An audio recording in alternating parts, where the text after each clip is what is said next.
அவர் வந்தா எப்படி இருக்குன்றத விட, அவர் ஃபர்ஸ்ட்டு வரணும். ஃபர்ஸ்ட்டு அவர் வந்து அவர் ஆட்சிய பார்த்தா தானே நமக்கு ஒரு கன்ஃபார்ம் நமக்கு தெரியும். அவர் நல்லா பண்றாரா இல்லையா? அவர் உள்ள என்டர் ஆகுறதுக்கு முன்னாடியே அவர் வந்து நல்லா பண்ண மாட்டாரு. அவர் சினிமாக்கு மட்டும்தான் ஆக்டிங் மட்டும்தான் அவர் கரெக்ட்டா இருப்பாருன்னு நம்ம சொல்றது ரொம்ப தப்பு.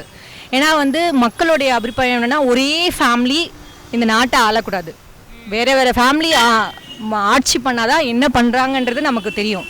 நமக்கு வந்து இப்போ முக ஸ்டாலின் இருக்காருன்னா அவரே எத்தனை நாளைக்கு நம்ம பண்ண முடியும்? இப்போ புதுசாக வந்து அவங்க ஏதாவது பண்ணுறாங்கன்னா நமக்கு தெரியும்.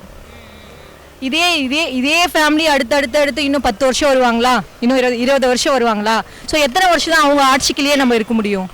இப்போ விஜய் வராருன்னா அவர் என்ன பண்ணாருன்னு பார்க்கணும். அவருக்கு ஒரு வாய்ப்பு கொடுக்கணும். அப்படி நினச்சி தான் நம்ம வந்து கேப்டனுக்கு வாய்ப்பு கொடுக்கணும்னு நினச்சி கேப்டன் போயே சேர்ந்துட்டாரு. அவருக்கு வாய்ப்பே வரலை. அவர் போனதுக்கப்புறம் ஐயோ கேப்டன் இருந்து தான் நல்லா இருந்திருக்குமே, கேப்டன் அப்படி பண்ணாரு அப்படி போனாரு.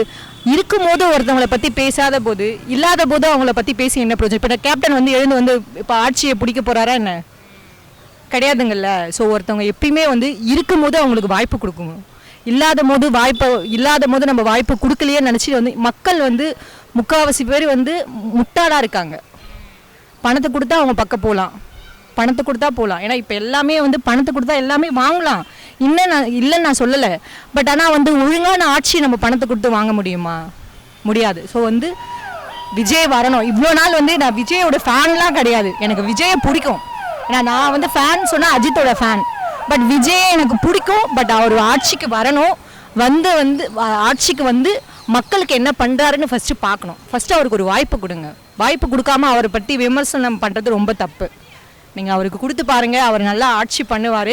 அப்படி பண்ணலையா 5 வருஷம் ஒருத்தவங்க ஆட்சியில் இருப்பாங்களா? பண்ணலையா நெக்ஸ்ட் வருஷம் ஏன் அவர் பண்ணலைன்னா அவர் ஏன் போடுறீங்க? மக்கள் கையில் தானே இருக்குது. மக்கள் கையில் தான் இருக்குது. நம்மளுடைய முதலமைச்சர் யார் ஆகணுன்றது மக்கள் கையில் தான் இருக்குது.